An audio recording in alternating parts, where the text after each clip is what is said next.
폭격과 제노사이드. 저는 공포 영화를 거의 보지 않습니다. 귀신이 무서워서가 아닙니다. 토끼몰이 하듯 관객을 계산된 공포 속으로 몰아가는 영화나 그 음악에 대한 두려움은 있어도 실제 생활에서 귀신을 무서워한 적은 없습니다.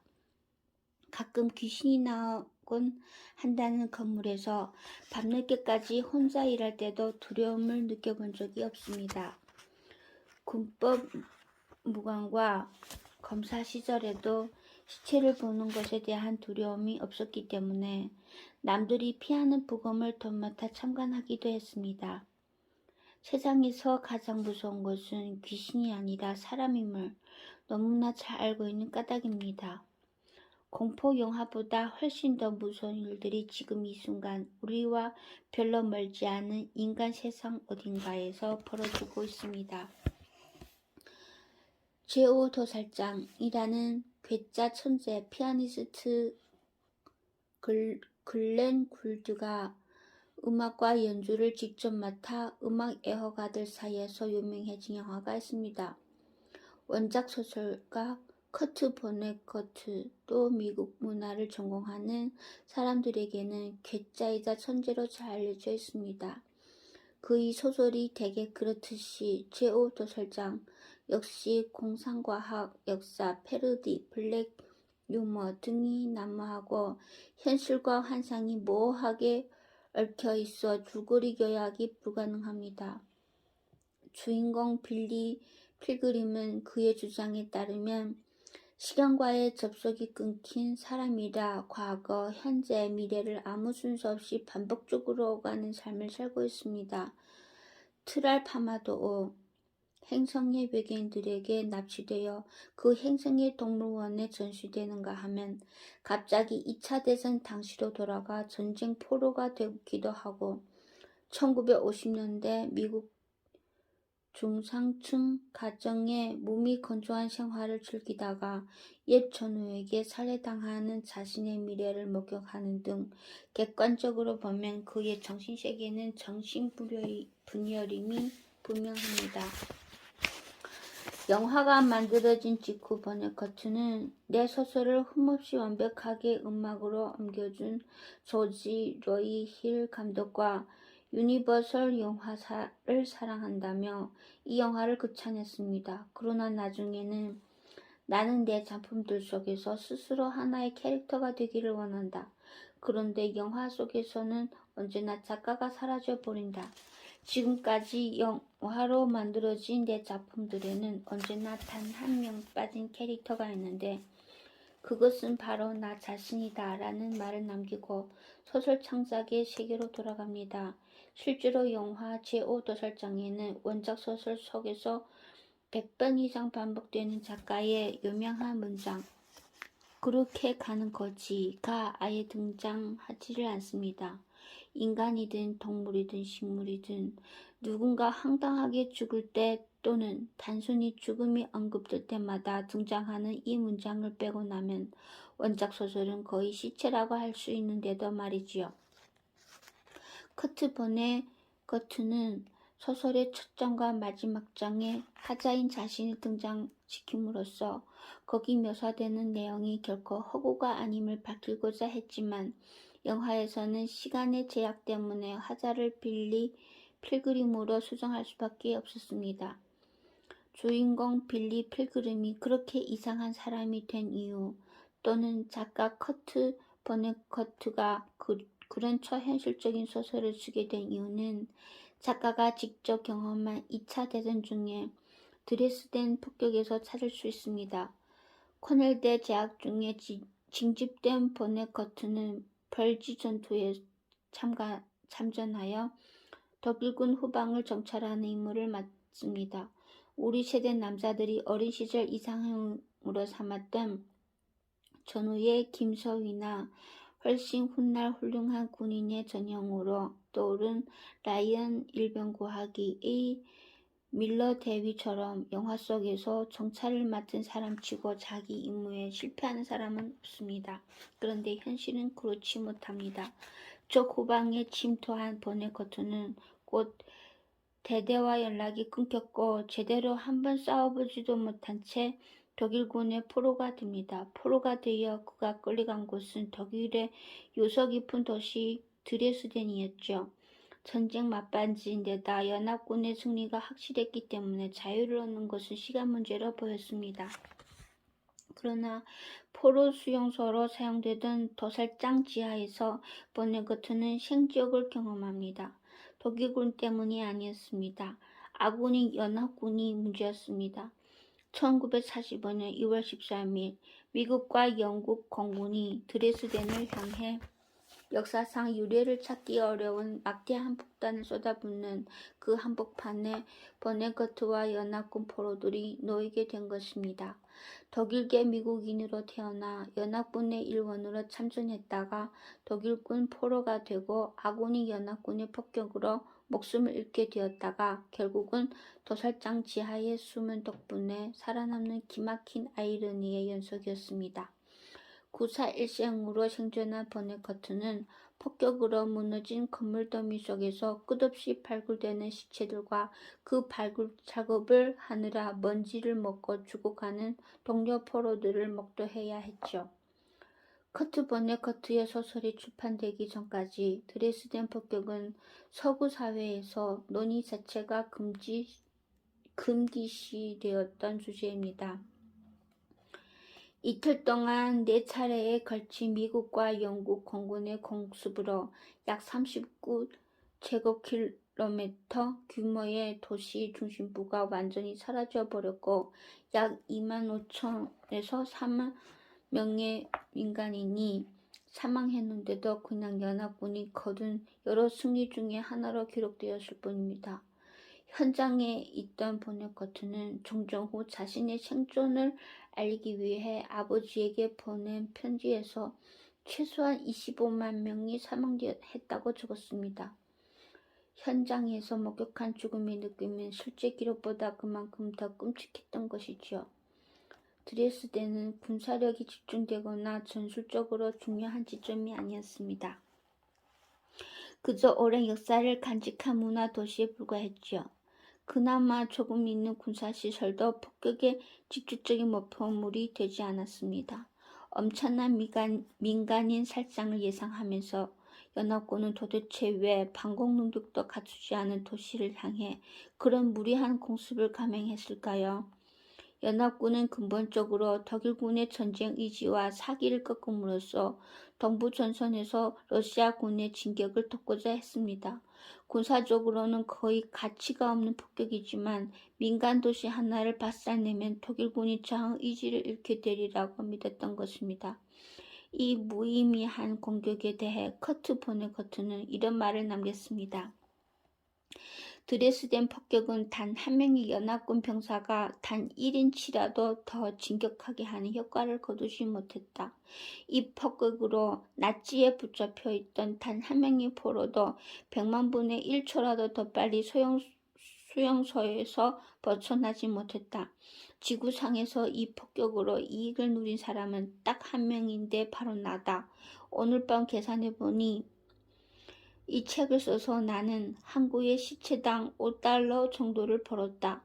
조명한 문학 교수인 빅토르 클렌페러는 유대인이라는 이유로 드레스덴 공내에서 쫓겨났지만 1차 대전 참전 용사였던 데다 아내가 순수 독일인이었던 덕분에 강제 수용소로 끌려가지 않고 드레스덴의 유대인 게토에서 하루하루를 연명했습니다. 게토에서의 삶은 파리 목숨과 같아서 이유 없이 게슈타포로 끌려간 친구들이 곧 시체가 되어 돌아오기 일쑤였습니다. 빅토르 클렌페러도 폭도들에게 여러 차례 모욕과 폭행을 당하며 생명의 위협을 받았지요. 세계적인 지휘자 오토 클렌페러의 사촌형이고 일찍이 개신교로 개종했다는 사실도 이런 상황에서 큰 도움이 되지 않았습니다. 언제든 강제 수용소로 가라는 추범명령을 받은 바로 기차를 타고 아우슈비츠로 가야 했습니다.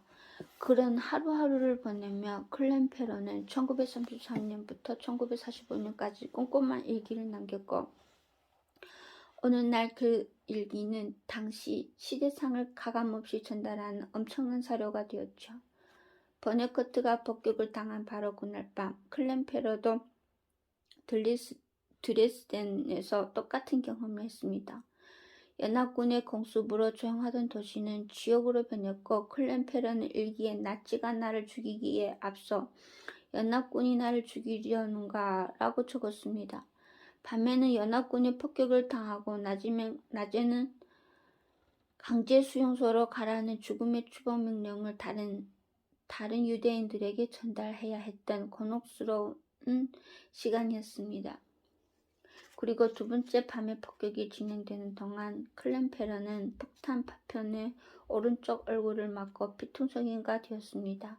눈이 빠져나갔을까봐 걱정했지만 다행히 눈은 그대로 붙어 있었죠. 피를 철철 흘리는 그를 구하는 것은 러시아군 포로들이었습니다. 넥틴으로 출혈을 막는 응급조치를 하는 동안 클랜페런은 교도소에 갇혀있던 대부분의 사람들이 불타 죽었다는 소식을 전해 들었습니다. 교도소에서 구사일생으로 탈출한 사람이 전한 소식이었습니다. 이 폭격의 혼란 속에서 클랜페런은 가슴에 달고 있는 다윗의 별 표징을 벗어 던지고 난민들 틈에 합류하여 유대인이라는 사실을 숨기고 살아남는 데 성공하죠. 그에게는 유대인으로서 겪어야 했던 홀로코스트 못지않게 연합군의 폭격도 절체절명의 위기였습니다. 2차 대전 당시 괴벨스 같은 나치 선전가가 연합군의 범죄성을 강조하기 위해 자주 인용했고, 최근에는 독일 극우파들이 주로 써먹고 있기 때문에 드레스덴은 인권에 관한 책에 인용하기에는 좀 부적절한 사례로 보입니다. 그러나 생각의 방향을 조금 돌려봅시다. 24시간 이내에 이루어진 폭격으로 최소한 25,000명이 사망했습니다. 피해자 대부분은 독일 시민들이었지만 그 중에는 버네거트 같은 연합군 포로도 있었고, 심지어 빅토르 클랜페러처럼 나치에게 박해받던 유대인들도 있었습니다. 건강한 남자들은 모두 전쟁터에 나가 있었기 때문에 노인, 여성, 어린아이들이 주로 죽었습니다. 그런데 사람 하나 죽는 게 생각처럼 쉬운 일이 아닙니다. 막상 자살을 결심하더라도 어떻게 죽어야 할지 차근차근 방법을 찾아보며 그게 그리 만만치 않음을 알게 됩니다. 높은 데서 뛰어내리려 해도 고층 건물 옥상문을 다 잠겨 있고, 수면제를 먹으려 해도 다량을 한꺼번에 확보하는 것이 쉽지 않습니다. 목을 매려 해도 끈을 매달 튼튼한 기둥을 찾기 어렵고, 칼로 손목을 그어도 곧 지혈이 되기 때문에 당장 죽는 것이 아닙니다. 거기다가 자기 목을 매거나 팔을 긋는 것은 맨정신으로 쉽게 할 수 있는 일이 아닙니다. 다른 사람을 죽이는 것은 그보다 더 어렵습니다. 설사 내가 총을 가졌다 해도 사람 하나를 붙잡아 죽이고 매장하는 데는 최소한 10분 이상 걸립니다. 한꺼번에 대규모의 사람을 죽이려면 매장지를 마련하는 데만도 엄청난 시간이 필요합니다. 10분에 한 명꼴로 사람을 죽이면 하루 8시간을 꼬박 근무한다 해도 죽일 수 있는 숫자는 불과 48명뿐입니다. 총을 10개 가져다 놓고 죽여도 하루 종일 480명밖에 못 죽입니다. 그 정도 일을 하려면 최소한 100명의 인력이 필요합니다. 24시간 잠도 안 자고 계속 죽여봐야 겨우 1440명을 죽일 수 있는 것입니다. 이틀 밤 사이에 25,000에서 40,000명이 시체로 변한다는 것은 엄청난 일입니다. 그 끔찍한 장면을 목격한 사람들은 다시는 정상적인 삶을 살 수가 없습니다. 그런데도 우리는 수만 명이 폭격으로 죽였다는 이야기를 들어도 별로 충격을 받지 않습니다. 제노사이드로 부르려면 최소한 100만 명쯤은 죽어야 어디 가서 명함을 내밀 수 있다고 생각하기 때문입니다. 드레스덴 폭격이 과연 제노사이드에 해당하는지, 그래서 전쟁 범죄로 연합군 지도부를 처벌할 수 있는지는 논란의 여지가 있습니다. 폴란드 출신 유대인으로 국제법 전문가였던 라파엘 렘킨이 처음으로 만들어 끈질긴 노력 끝에 UN 제노사이드 범죄 방지 및 처벌에 관한 협약에 포함시킨 정의에 따르면 제노사이드는 민족, 종족, 인종, 종교 집단의 전체 또는 일부를 파괴할 의도로 범해지는 모든 행위를 의미합니다. 어떤 사람들은 드레스덴 폭격이 비도덕적이기는 해도 국가 간 전쟁 수행의 와중에 일어난 사건일 뿐 특정한 민족, 종족, 인종, 종교 집단의 멸절을 목표로 한 것이 아니므로 제노사이드가 아니라고 이해합니다. 논리적으로 엄밀히 따지면 이 설명이 옳지만 승자에 의해 저질러진 행위라는 점을 제외하면 과연 이 폭격이 홀로코스트와 무엇이 다른지 제게는 여전히 의문입니다. 히로시마와 나가사키에 떨어진 원자포탄도 마찬가지입니다. 전쟁이 사실상 종결된 시점에서 민간인을 대상으로 이루어진 폭격은 어떤 이유로도 정당화될 수 없습니다. 그런 의미에서 보면 제노사이드가 되기 위해서 반드시 민족, 종족, 인종, 종교 집단의 전체 또는 일부를 파괴할 의도가 입증되어야 한다는 것은 지나치게 무리한 요구입니다. 대부분의 경우 그 의도를 입증하기란 불가능하기 때문입니다. 대량 학살이 존재한다면 바로 그게 제노사이드라고 보는 게 오히려 합리적인 설명일 수 있습니다.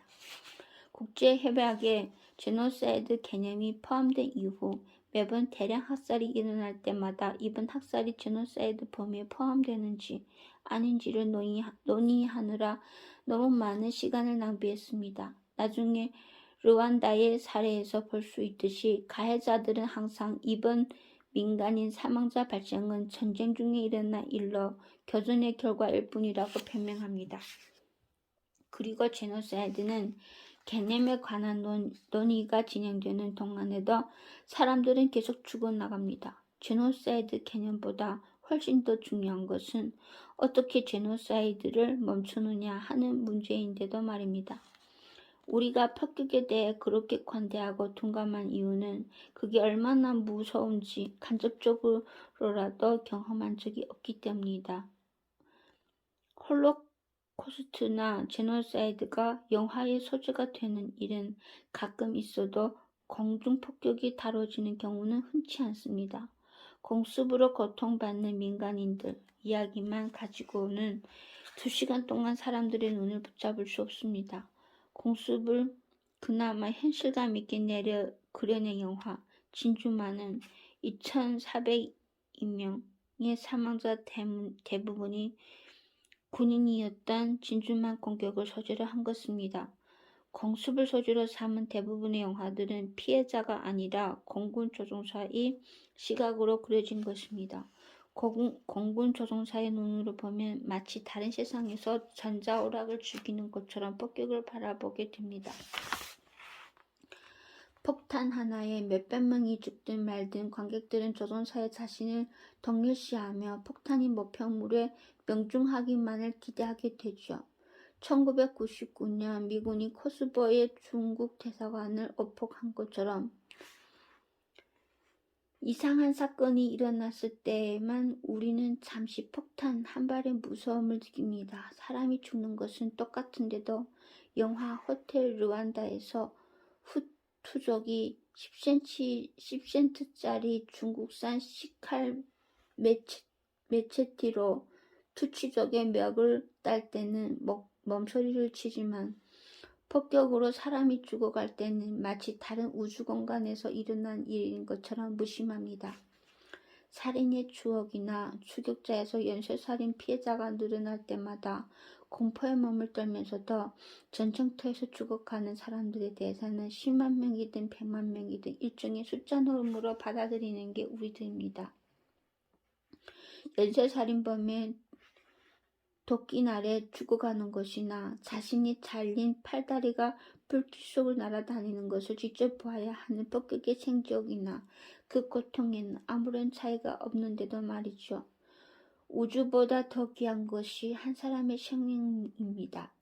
죽음은 당사자에게 우주의 소멸과 같습니다. 드레스덴 폭격에서 살아남은 커트 버네커트나 빅토르 클렌페러 같은 사람이 인류에 남긴 업적을 생각해 보십시오. 그와 똑같이 엄청난 일을 할 수 있었던 사람들 25,000명 또는 40,000명이 24시간 안에 생명을 잃었습니다. 모두들 버네커트나 클렌페러 못지않은 미래를 지니고 있던 노인, 여성, 어린이들이었습니다. 아무리 보잘것없어 보이는 존재일지라도 가족과 이웃에게는 무엇과도 비교할 수 없는 소중한 사람입니다. 그러고 보면 인권의 가장 무서운 적은 바로 전쟁인지도 모릅니다. 인간의 정론과 가치라고 하는 헌법순순의 핵심에는 바로 한 생명의 고귀함에 대한 인정이 자리 잡고 있습니다. 내 것 할 것 없이 인류라는 거대한 공동체 속에서 함께 사는 모든 사람들의 생명은 똑같이 고귀한 것입니다. 생명의 귀중함을 인식하는 것은 인권을 이해하는 데 가장 중요한 출발점이 됩니다. 모든 생명은 동등한 가치를 갖는가? 그러나 모든 생명이 동등한 가치를 갖는다는 평범한 진리가 현실 세계에서는 그리 잘 통용되지 않는 것 같습니다. 호텔 르완다에서 밀컬린즈 호텔의 지배인 폴 루셰 사바기나는 후투족에 의한 대량 학살이 시작되자 이를 피해 자신의 호텔로 밀려드는 투치족 사람들을 보호하고자 최선을 다합니다. 모여든 사람들은 투치뿐만 아니라 중도적이고 온건한 후투도 있었습니다. 그리고 투치든 후투든 대부분 의사, 언론인, 기업가, 국회의원 등 안정적인 직업을 가진 사람들이었습니다. 학살이 시작됨과 동시에 살해당한 수상의 5자녀들도 포함되어 있었죠. 영화 속에서 자세히 묘사되지는 않았지만 아내가 투치일 뿐만 아니라 어머니 또한 투치 출신이었기 때문에 폴 자신은 후투였으나 고통받는 사람들과 자신을 동일시할 수 있었습니다. 약자와 자신을 동일시할 수 있는 그런 숨겨진 비밀은 영웅을 탄생시키는 원동력입니다. 그런 동감이 긍휼히 여김으로 연결되고 긍휼히 행동을 낳기만 한다면 그 사람이 바로 영웅이 되는 것이죠. 쉰들러 리스트의 오스카 쉰들러처럼 펄 루셉 사바기나도 루안다의 후투 지도자들에게 각종 선물, 뇌물을 갖다 바치고 거짓말을 서슴지 않으면서 호텔 고객들의 생명을 지킵니다. 그런 위기 속에 프랑스군과 벨기에군이 구원자로 등장하면서 관객들은 비로소 이제 모든 고난이 끝난다고 안심하게 되지요. 그러나 유엔 평화유지군 잔류병력을 지휘하며 폴과 생사고락을 함께한 캐나다 출신의 올리버 대령은 폴에게 프랑스군과 벨기에군이 구하러 온 것은 오직 백인이나 서구 출신 외국인들뿐임을 알려줍니다. 올리버 대령의 말대로 백인과 서구 출신 외국인들이 프랑스군의 호위를 받으며 모두 빠져나간 뒤 호텔에 숨어있던 투치들은 그전보다 더 심각한 생명의 위협에 시달려야 했습니다.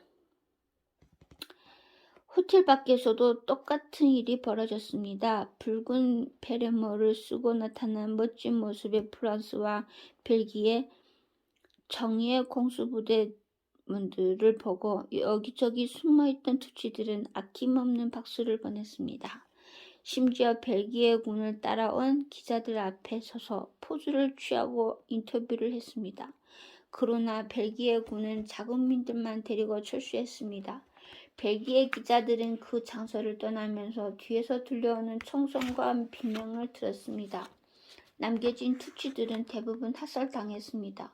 어차피 서구 강대국의 입장에서는 아프리카의 작은 나라에서 자기들끼리 죽이든 말든 전혀 상관이 없었고 그저 자국민의 안전만 보장할 수 있으면 충분했던 것입니다. 올리버 대통령이 모델이 된 현재 유엔군 사령관 로메오 달레르 소장은 유럽 출신의 정예군이 모두 빠져나간 뒤 가나, 튀니지, 방글라데시 등 약소국 출신의 미약한 평화유지군만으로 현지를 지키며 후투 지도부와 협상을 계속했던 그나마 양심적인 사람입니다. 그는 당시의 악몽을 잊지 못해 제노사이드가 끝나고 캐나다로 귀국한 후에도 우울증에 시달렸고 2000년에는 우울증 약과 술을 섞어 마시고 자살을 기도해 혼수 상태에 빠지기도 했습니다. 나중에 제노사이드는 방지운동에 헌신하면서 악마와의 악수라는 자서전을 썼고 같은 제목의 다큐멘터리와 극영화도 제작되었죠. 당시 르완다에 머물고 있던 미국인 257명 가운데 유일하게 현지에 남아 르완다 사람들과 운명을 같이 한 사람은 안식교 선교사였던 칼 윌킨즈였습니다. 13년째 아프리카에서 일해온 그는 아프리카 친구들을 놔두고 떠나갈 수 없었죠. 아내와 아이들을 다른 미국인들과 함께 떠나보낸 뒤 홀로 현지에 남은 그의 용기는 르완다 사람들을 크게 놀라게 했습니다. 약 400명의 아이들이 머물던 기신바 고아원이 민병대에 포위되어 곧 학살이 시작되려는 찰나에 그는 현장에 뛰어들어 아이들을 구했고 다시 위기가 닥치자 이 학살을 총지휘하던 후투 수상을 직접 찾아가談판을 벌입니다. 르완다에 남은 유일한 미국인의 이야기를 이미 들어 알고 있던 수상은 아이들의 안전을 보장해 줄 수밖에 없었죠. 달레르 장군이나 윌킨즈는 문자 그대로 악마와의 악수를 계속하며 사람들을 구해내야 했던 것입니다. 서방 세계가 그렇게 르완다를 모른 척했지만 학살의 원인이 된 인종 간 갈등은 원래 독일과 벨기에가 연이어 르완다 지역을 식민 투치하면서 소수파인 투치를 지배로 활용하는 과정에서 더욱 악화된 것입니다. 키와 코의 크기 등으로 후투와 투치를 구별할 수 있다는 우생학적 편견에 기초해 후투인지 투치인지 신분증에 명기하기 시작한 것도 벨기에가 식민 투치하던 1933년이었습니다. 이는 그대로 후투에 대한 차별의 근거로 활용되었지요.